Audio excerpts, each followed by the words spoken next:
Donc la montagne, c'est l'histoire d'un homme d'une quarantaine d'années qui est parisien, qui est ingénieur et qui se déplace pour son travail à Chamonix, au pied du Mont Blanc, et qui se retrouve comme attiré presque par magie par ces montagnes. Et d'ailleurs, il s'installe en haute montagne, un bivouac, et décide de ne plus redescendre. Et il y a vraiment ce besoin, une nécessité de prendre de la hauteur, dans tous les sens du terme, de la distance, du recul, de changer de rythme, et de regarder les choses autrement, en fait. Et là, il assiste à l'effondrement d'un immense pan d'une grande montagne, des millions de mètres cubes de roches qui tombent, qui est lié au réchauffement climatique, et qui est une réalité d'ailleurs en montagne aujourd'hui. Et parmi les décombres et les débris de cet effondrement, il découvre des créatures lumineuses qui vivent dans le cœur des montagnes. Donc ça questionne aussi, comme dans Vincent n'a pas d'écaille, le rapport de l'homme à la nature. Il montre des personnages qui, d'une certaine manière, tendent à trouver un équilibre.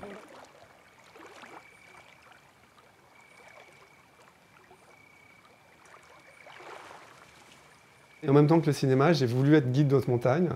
Donc quand j'étais au collège, en début d'année, on nous demandait la profession envisagée. Je mettais cinéaste, guide de haute montagne, cinéaste de haute montagne. Et je voulais vraiment tout faire. Puis après, la vie a fait que j'ai fait plus de cinéma. Mais avec ce film, là, je réalise quand même mon rêve, c'est de faire un film en haute montagne.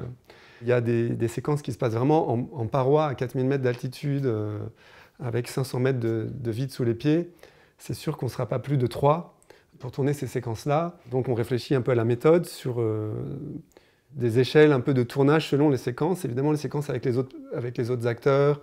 Il y aura une équipe un peu plus classique, caméra sur pied, etc. Et puis, plus on va haut avec le personnage, moins on sera nombreux, je pense, dans l'équipe. Mais en tout cas, comme dans Vincent n'a pas d'écaille, je tiens vraiment à ce que le spectateur ressente que voilà, on est bien là où le film nous dit qu'il se passe.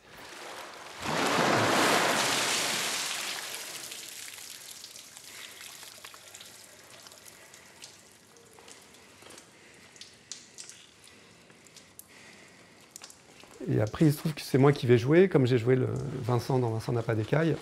Alors je ne me sens pas du tout acteur au sens classique du terme, je joue que dans mes films. Mais ça me semble le plus simple, le plus naturel. Mais dans ce film, il y a un personnage féminin très important, qui travaille en altitude, qui travaille à l'aiguille du Midi, et qui inscrit en pierre, sans qu'il le sache, un lien très fort à ce monde qu'il a pourtant l'intention de quitter. Et c'est Louise Bourgoin qui va jouer Léa. Et je suis très content que ce soit elle, parce que je trouve que c'est une actrice qui est très incarnée.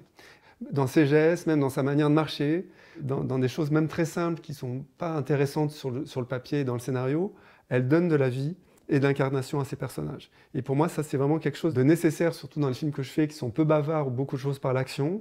C'est-à-dire qu'on apprend des personnages, autant, si ce n'est plus dans leur action, dans leurs gestes, dans leur respiration, dans le temps qu'ils mettent entre deux répliques, donc des choses très, très concrètes, que dans ce qu'ils peuvent dire d'eux-mêmes ou dire du monde. La dimension fantastique du film, donc, qui est l'existence de ces créatures lumineuses, comme pour Vincent n'a pas d'écaille, je compte les faire au maximum au tournage.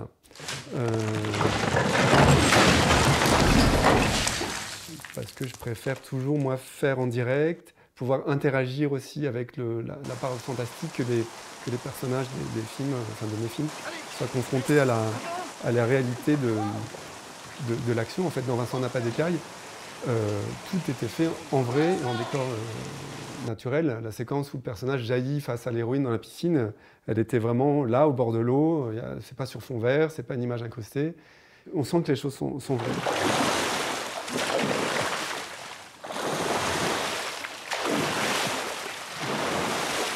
Cette sensation, elle renforce l'empathie qu'on peut avoir pour le personnage. Après, les films que je fais, ils sont aussi un peu drôles, un peu burlesques, un peu romantiques. Voilà, j'aime bien le mélange des genres.